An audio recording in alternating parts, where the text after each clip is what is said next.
శ్రీ మాణిక్యం సమేత శ్రీ భీమేశ్వర స్వామివారి ఆలయంలో కేంద్ర పురావస్తు శాఖ ఆధ్వర్యంలో నిర్మాణ పనులు పూర్తయ్యాయి. స్వామివారి మూల విరాట్ అమ్మవారి గర్భాలయంలో 3 నెలలుగా చేపట్టిన పనులు పూర్తి చేసినట్లు ఆలయ ఈవో తారకేశ్వరరావు తెలిపారు.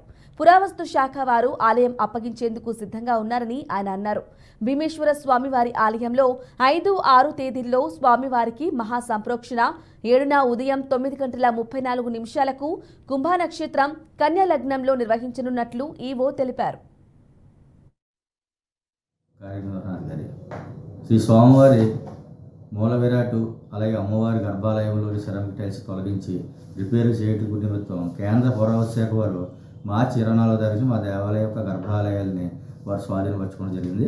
ఆ రిపేర్ కార్యక్రమాన్ని పూర్తి చేసి మాకు ఈ 2 రోజుల్లో కూడా అప్పచెప్పడానికి వారు సుముఖత వ్యక్తం చేశారు. ఆల్రెడీ మేజర్ పార్ట్ అంతా అయిపోయింది. అదేవిధంగా ఈ పురావస్తు శాఖ వారు మాకు దేవాలయాన్ని అప్పగించిన తర్వాత ఆగస్టు 5వ తారీఖు, 6వ తారీఖు, 7వ తారీఖు కూడా ఈ యొక్క మా యొక్క ఆలయ బ్రహ్మ అలాగే మా వంశపారంపర్య అర్చకులు కూడా ఒక ముహూర్తాలని తేదీలను నిర్ణయించారు. 5వ తారీఖు, 6వ తారీఖు సంప్రోక్షణాది కార్యక్రమాలు, అలాగే 7వ తారీఖు